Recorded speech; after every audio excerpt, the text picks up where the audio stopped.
Hi friends, here's a fun activity you can do with oil and water and food coloring. We're going to take some oil and pour it into a glass.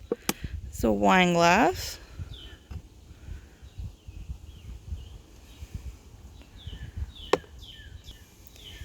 Next we'll pour in some water.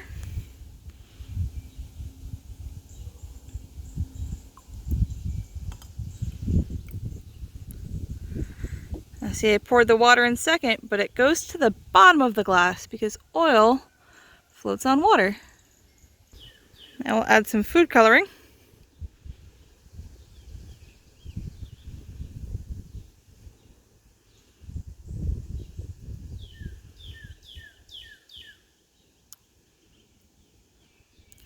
And we can see it sits above the water, below the oil. And now we add an Alka-Seltzer tablet.